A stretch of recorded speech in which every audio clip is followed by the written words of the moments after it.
Penn State fans, guess what week it is? It's Ohio State week. Bob Flounders, Johnny McGonigal. Just heard from James Franklin. One of the bigger Monday pressers, Johnny, I think, of the season. Penn State's got some injuries to deal with. I'm sure Ohio State's got some injuries to deal with. Noon kick. I think game day is going to be here in State College. Somebody else, another big name, is planning on being here, I think, as well. But I think let's focus on the football, Johnny. My Cowboys did not really answer the bell last night. I saw that your Eagles did. How are you doing? How excited are you for the start of Penn State, Ohio State week? Couldn't be more excited if I tried, Bob. Honestly, this is a game that everyone looks forward to every year.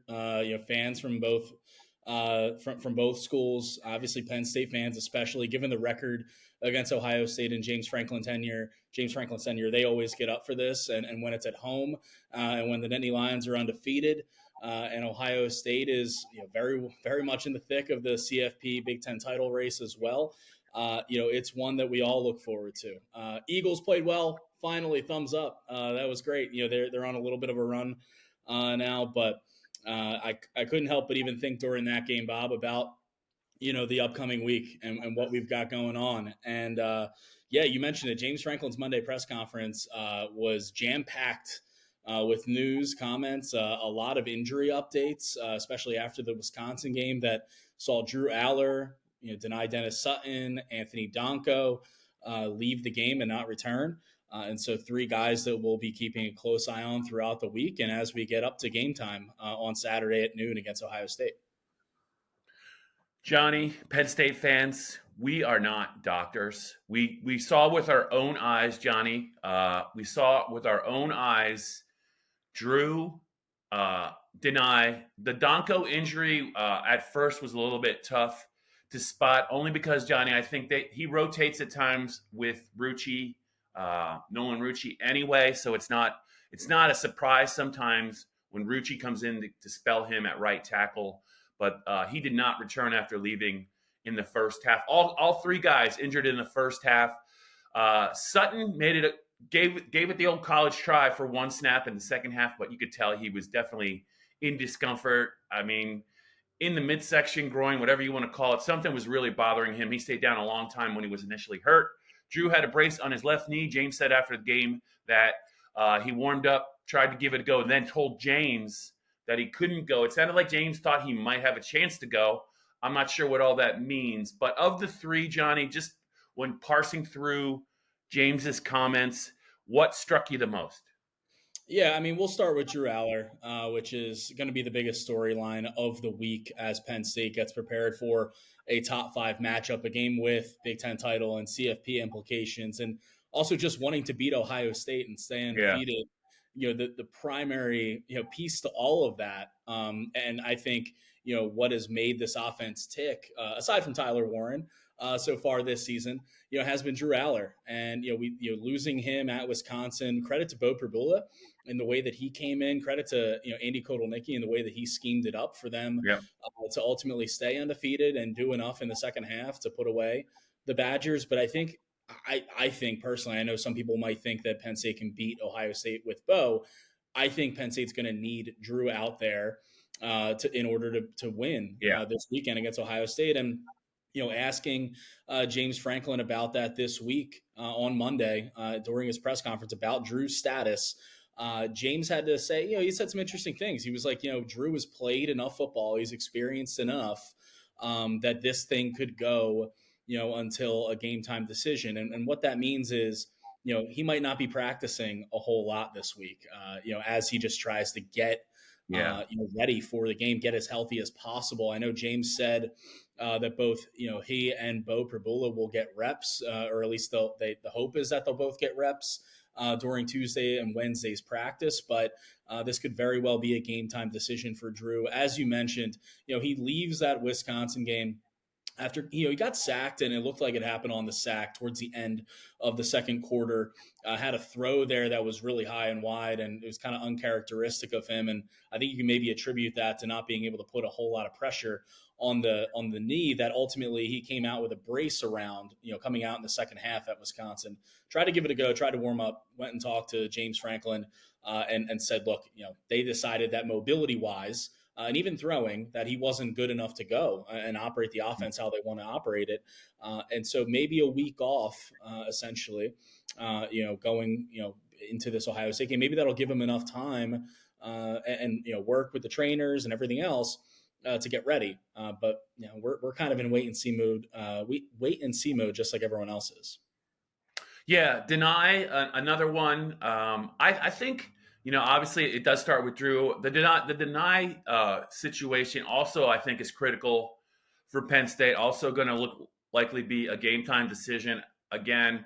Just looking at his reaction initially, and then after that one play, I think on the rehab front, Deny and the staff are going to have their hands full getting him to try to be ready to play. He just looked like he wanted to play, but he could not when he came back out there. If he can't go, I think it's almost as significant as Drew, not quite as significant. I only say that because of the depth at the end, and also, Penn State the last couple of weeks, Johnny, they wanted to get some exotic looks where Abdul is kind of hovering in the middle of the field with Deny on one side and Amin Vanover on the other. All three of those guys, especially maybe in passing situations, it's a tough look, I think, for an offense to defend.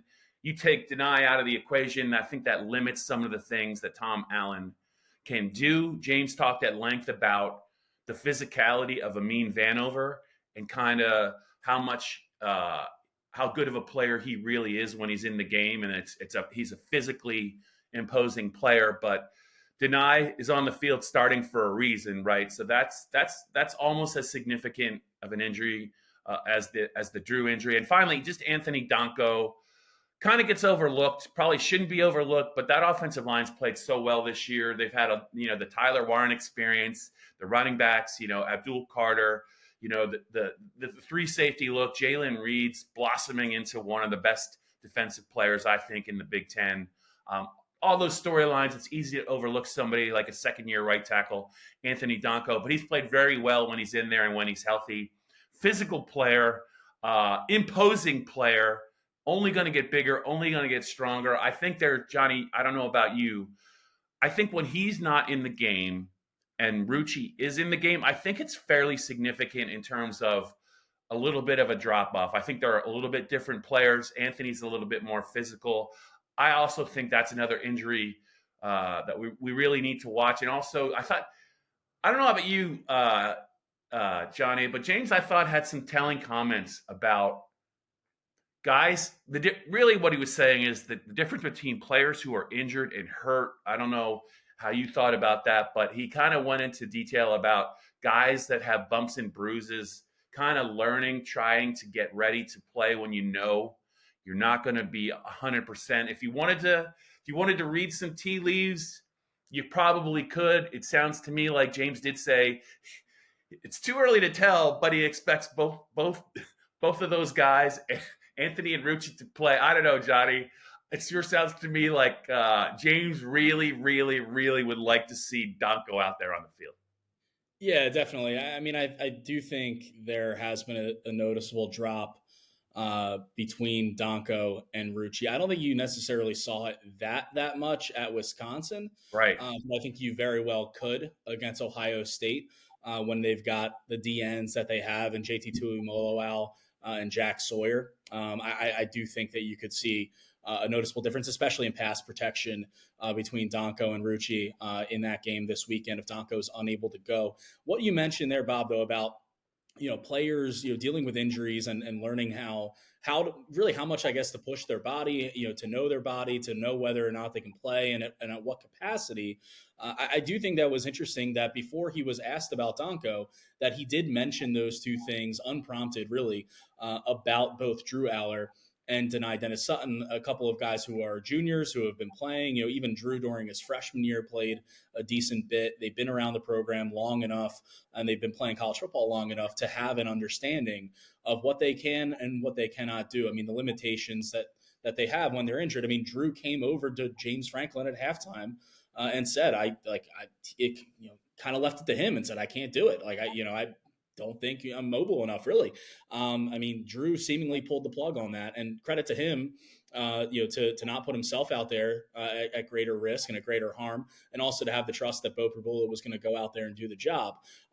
One thing to add on Dani Dennis Sutton, when we talk about guys who might fill in his absence if he can't go. You mentioned Amin Vanover, and I think there's a lot of faith inside the Lash building and what Amin Vanover can do and provide this defense.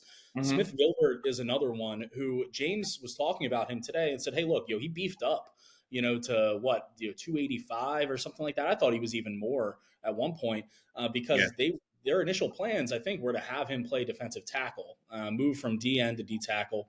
But between the dismissal of Jamil Lyons and then the injury that Zariah Fisher picked up, it became pretty apparent that they were going to need him as a depth piece at D-end. And I think Smith Gilbert actually had, a couple, a few bright spots at Wisconsin and throughout this season that he's played well enough that you have faith in him as well, to fill in and do a job for you. Max Granville is another name to know at DN, the true freshman who reclassified and came in, late in August training camp. And they would love to redshirt him, and I think they ultimately will redshirt him still. But he's a guy who could even see some snaps against Ohio State, which, if you told me that a few months ago, that just wouldn't believe you, that this kid who's committed to you in the 2025 recruiting class would be playing against Ohio State. But it's a very real possibility this weekend if Dani Dennis Sutton can't go. But James said that every time he's gone down to the training room area over the last couple of days, Sunday, Monday, he's seen Dani in there. He's working as hard as he can to play. We'll see on Saturday. Out of money, I know. 20 of you, and you're rich as hell. We're going to give you tax cuts. We're going to pay you. I am not rich as hell. I work hard. I scrape to get by. Donald Trump wants to give tax breaks to billionaires, but Kamala Harris has plans to help us. She's going to crack down on price gouging and cut taxes for working people like me. I voted for Donald Trump before, but this time I'm voting for Kamala. Penn State fans, it's the Blue-White Breakdown. We're going to have a bunch of podcasts this week. Who knows who's really going to appear on a podcast? Johnny and I are working on some things. We don't know how it's all going to come together. What we do know is there's going to be a bunch of podcasts. Johnny will be on. I'll be on. Max Ralph will be on. There could be some special guests. We're working on some things. Just stay tuned. It's a big week. We're going to try and deliver some different stuff. But Johnny, I wanted to get to a couple of other things, not necessarily tied to what James had to say on Monday, but things that are kind of surrounding this game at the start of the week. I'm going to just mention a couple of names to you. I'm not trapping you at all. This is not one of my Bob Flounders put Johnny on the spot when he's not prepared moments, but I do love to do that. But this is not that. But I think these are some names that I think are worth talking about. First one, Johnny, is Will Howard, the Ohio State quarterback, who I think has played pretty well at Ohio State. I know this. He's a better quarterback than Kyle McCord, I think, is for Ohio State, especially in light of that performance against Pittsburgh. But anyway, Will Howard is a Pennsylvania kid, Downingtown West, I believe, had a really nice career at K-State, transferred to Ohio State this year, can impact the game as a runner and as a thrower, Johnny. But, and here's my segue, he's also starting to impact games with some interesting comments. Now, he had some things to say after Ohio State really, really struggled to beat Nebraska at home last Saturday. We were watching it, parts of it, before the Penn State-Wisconsin game, and the game was up in the air until the final minutes. It was not Ohio State's finest hour. Maybe they looked past Nebraska. Maybe they didn't. Nebraska played very well after getting embarrassed by Indiana. But after the game, Will Howard was asked about his impending trip back to the state of Pennsylvania. He could have said a lot of things, Johnny, but he said some things that could be interpreted a couple of different ways. He did, Bob. He was asked about, coming to Beaver Stadium and playing as a Pennsylvania native. And he said that it's something he can't wait for. He's stoked. He said he grew up a Penn State fan. And then he kind of went into Penn State, didn't recruit me kind of deal. They might not believe in me. And or at the time they never offered him. And, basically wants to prove them wrong and prove to Penn State that they should have been interested in him out of high school. Yeah, interesting to say that when you're playing at a school that also didn't offer you out of high school. And, look, I get it. Like, I get the guys who are the under the radar 3-star prospects who, get to a point where he's at, which credit to him. I mean, he helped, Kansas State win a Big 12 title. And is now the quarterback at Ohio State. So he's made a pretty good life for himself. But when he was a 3-star prospect, out of Downingtown, I think his other Power 5 offers were Kansas, Maryland, Rutgers, and Minnesota, if I'm not mistaken. So, if Penn State's not interested in you, also look in the mirror, like Ohio State's also not interested in you. All the other big schools aren't interested in you. And credit to you, you've proved them wrong, I guess, by getting to this point. But I'll also say I was not impressed with Will Howard, how he played against Nebraska. I think he made the blunder at Oregon by scrambling and going down late, and they didn't have an opportunity to kick a game-winning field goal there.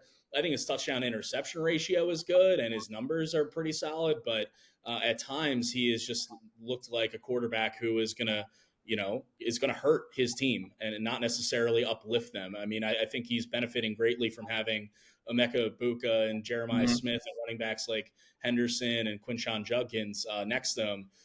It's going to be on him, I think, this week. At least it could be with the way Ohio State's offensive line is shaking out right now. They're losing tackles left and right. And if you've got Abdul Carter in your face, if you've got Jalen Reed bearing down from a blitzing position, he's going to have to make some plays in order to win this game. And I'm intrigued to see if he can do it. I don't know. I don't know if he can. Yeah, it's a Penn State podcast. We're talking about Penn State and their injured players, but the situation at Ohio State involving the left tackle spot is pretty grim right now. They could not. The guys they tried against Nebraska to replace, they lost a really good player for the season.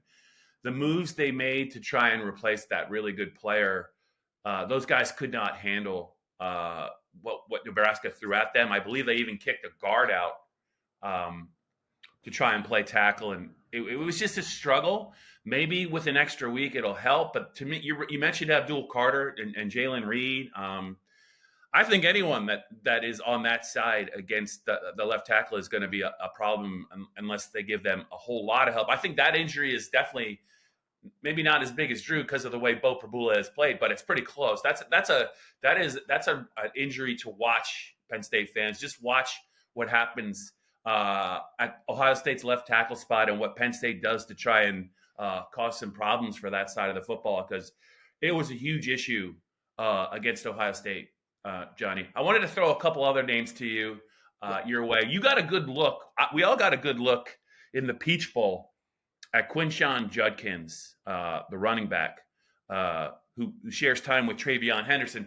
Travion, I believe, did not play in last year's Penn State-Ohio State game, along with Denzel Burke and maybe one other key player. They weren't even in that game that Ohio State ended up winning 20-12. But just Quinshon Judkins, also pairing him with Henderson and a former Philadelphia Eagles head coach, Chip Kelly, who's coordinating the run game.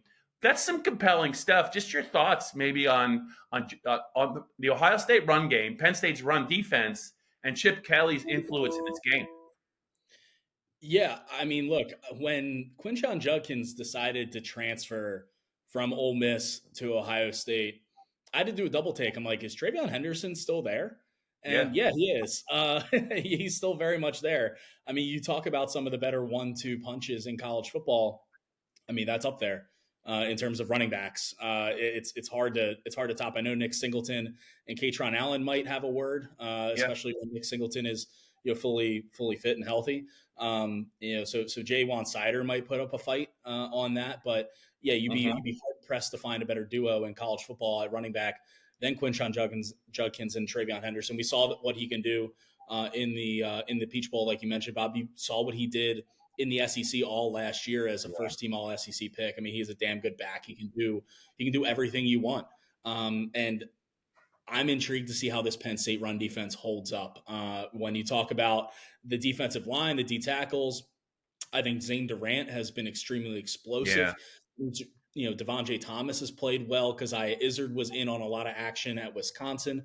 Hakeem Beeman affected the play on the pick that Locke threw. So the D tackles have done, I thought, a pretty good job. If you're missing Denai Dennis Sutton, I think that hurts in terms of contain at the end. But the linebackers, Kobe King, Tony Rojas, we've seen plays with his hair on fire, and sometimes to his benefit, sometimes not. So I'm intrigued to see how this Penn State defense and Tom Allen decides to attack an offense that can just run the ball 35 times, that can, in theory, run the ball 35 times, because they couldn't run the ball against Nebraska at all. I think they have like 48 or 49 rushing yards. That's not what you would expect, given the talent that they have in the backfield. But yeah, I'm just intrigued to see how this thing plays out and how Ohio State decides it's best to attack Penn State's offense when you have two workhorses in the backfield, but they couldn't get going at all against Nebraska. Yeah. All right, Johnny, I got one more thing for you here. I don't know if you have anything for me here on the Blue White Breakdown on Monday as we rehash some of James Franklin's comments about Penn State's injury situation, look at some of Ohio State's issues, and also some of their really good players. I'm just going to say it. I've written about it. We've talked about it. I'm sure you've written about it as well. As much as I would like, Penn State, the last 2 weeks, what they've been able to do on the road, overcoming adversity, in one shape or another, 2 touchdowns down against a really determined USC side in Los Angeles. They lose Allar and they lose Denai, and Beau Pribula steps in on the road in a difficult environment and just outplays a Wisconsin side that was motivated. You just can't say enough about the resolve and also the leadership and the depth of Penn State, in all phases. And I think it suits them well. They're comfortable winning on the road. They're comfortable coming from behind against good teams. They've had to do it at various times in the year. But I still want to ask you about this because it's sticking. It's sticking in my craw. It's not going to go away. I still think it's a problem. For whatever there's been some issues, but the slow starts on offense, man, it's continuing. I know they could have had more points against Wisconsin if Julian Fleming holds on to that ball in that early drive. He either scores or gets real close. They got no points out of that. And I know there was an offensive pass interference call in that USC game that denied Penn State a touchdown. They had to settle for a field goal. They only kicked 2.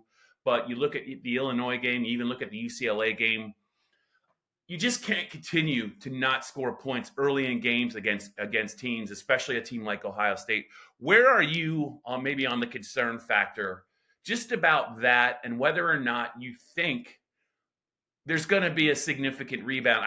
It's happening consistently, so I'm just wondering where you're on with it, and I just wonder why you think it's happening.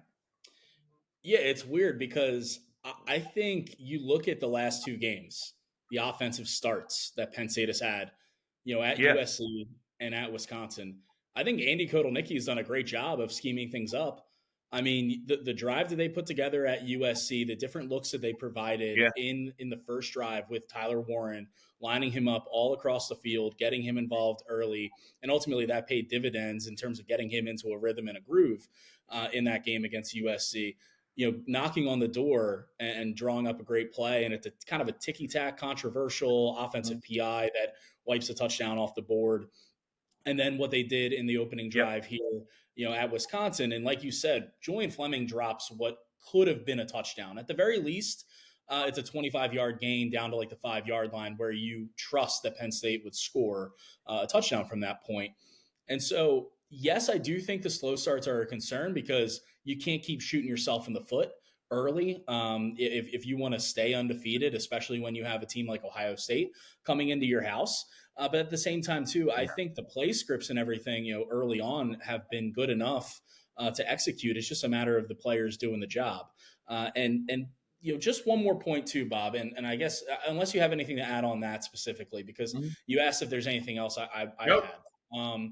So I said earlier in the podcast that I think that they need Drew to play to beat Ohio State. And I don't want that to come across as a knock on Beau because or diminishing anything he did at Wisconsin, because I think what he did is super, very difficult to do, is to come in cold and go on the road in a raucous environment like that and win. So all the credit to him. I'm just saying, if you give a defensive coordinator, Jim Knowles, a week to game plan for you, And ultimately it's Beau and not Drew. And I do think the way that Drew has been throwing the ball this year, the command that he has over the offense, the confidence that he's playing with, I'm not knocking Beau, but I'm just saying I think that if you're Jim Knowles, you'd rather face Beau than Drew. And I think that there's limitations in terms of pushing the ball downfield that Beau would have at quarterback that Drew wouldn't necessarily. And it would just force Andy Kotelnicki to go into his bag of tricks a little bit more. And so that's what I'm trying to say. So I'm not saying that, I'm not ruling out like an upset or anything if Beau is the quarterback necessarily, but I do think that if you want a legitimate chance to, have full strength and go at it and win this game, you feel a hell of a lot better with Drew at quarterback. Yeah. Well said. And I think, I knew what you were trying to say, but I'm glad you kind of just painted maybe a little bit of a broader picture about what you were trying to say. I agree. I actually think secretly, Johnny, that whatever happens, I think James is kind of happy that Ohio State's going to have to worry about who the starter is, because for the prep time, it really does kind of impact what they want to do defensively, because they got to prepare for two guys legitimately, because I can't sit here right now and say for sure that I'm pretty sure A, Drew is going to play, and B, he's going to be at 85-90%, because Adibre's, the fact that he couldn't go, it's a short week. They had to travel. My feeling is if he plays, he's definitely not going to be 100%. I don't see how he could be, but I guess that's what the training room, Johnny, is for. So we'll be back, Penn State fans, for a couple more podcasts. There's so much to get to. Talk more about Ohio State. We're going to preview the game. There might be some special guests, but Johnny, good talking with you. And we will turn the page on this blue-white breakdown, and we will get on to the rest of our week.